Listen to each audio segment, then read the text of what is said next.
Welcome to this video. In this video, we're going to do a couple practice problems, just help you to do a recap of what we learned in the previous videos about probabilities and the formulas related to them, since I think this concept is really need you to practice. So sit down and be calm and just do the problems.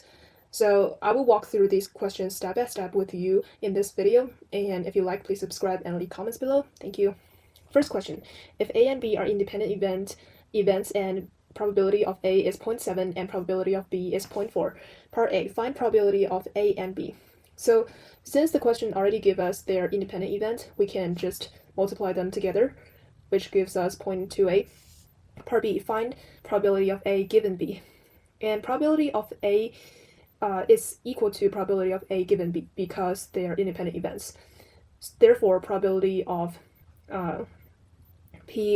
probability of A given B will simply be probability of A, which is 0.7. Part C, find probability of B given A. This is same thing as asking for probability of B. It is going to be 0.4. Question 2, if A and B are mutually exclusive events and probability of A is equal to 0.2 and probability of B is equal to 0.6. Part A, find probability of A or B. So because A and B are mutually exclusive, also known as disjoint, probability of A or B is going to be probability of A plus probability of B minus probability of A and B. And probability of A and B is going to be 0 because they're mutually exclusive. Mutually exclusive simply means if I happen, then you cannot happen. We can never exist at the same time. Therefore, it's going to be 0. And the whole formula quantitatively just equal to probability of A plus probability of B. Therefore, you just use 0.2 plus 0.6 gives you 0.8. Part B, find probability of A and B. Okay, we just talked about in the last part, since they are mutually exclusive, also known as disjoint, they can never exist at the same time. Therefore, it's going to be 0. Part C, find probability of A given B. Well, since probability of A and B are mutually exclusive, probability of A can never happen when B happen. So there's no condition exist. Therefore, it will also be 0. Question 3. Let probability of A equal to 0.5 and probability of B equal to 0.7. Probability of A and B is equal to 0.4. Find the probability that part A, either A or B will occur. Okay, this whenever the question gives you the probability of both events happen, it's always a good thing to draw a Venn diagram next to it. So I drew a Venn diagram next to this question. You can see that they overlap. The overlap region in the middle is going to be 0.4, and I use 0.5 minus 0.4 to get 0.1 right here, the left region for probability of just A happen. Same thing for probability of B, 0.7 minus 0.4 equal to 0.3.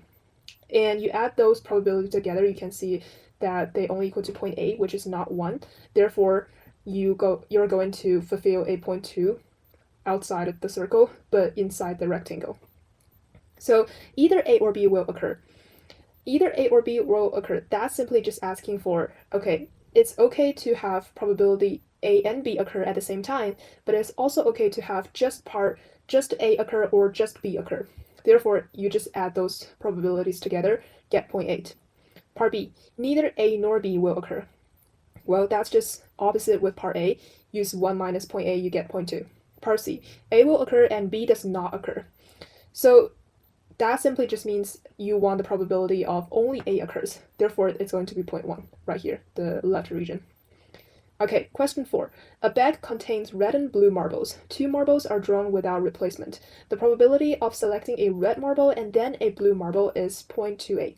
The probability of selecting a red marble on the first draw is 0.5. What is the probability of selecting a blue marble on the second draw, given that the first marble drawn was red? Okay, so there's a lot of information right here. First, let's summarize what is given to us. The probability of getting a red marble at the same time and the blue marble second time is 0.28. The probability of getting red marble on the first draw is 0.5.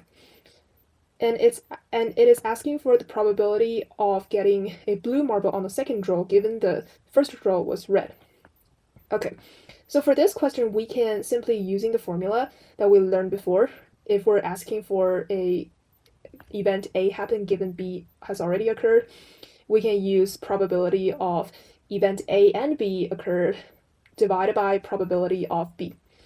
So go into this question, probability of getting a red ball in first row and probability of getting probability of getting red ball in the first row and blue ball in the second row is going to be 0.28. Divided by probability of getting red ball, the same draw, it's going to be 0.5. Not same draw, but first draw. Therefore, you use 0.28 divided by 0.5, get 0.56. Therefore, that's our answer for this question, getting a probability of blue marble the second draw given the first draw was red. Okay, thank you. And that's all for this worksheet, and I hope you learned something from this video and this practice helped you kind of reinforce your knowledge about probabilities. I know it's hard.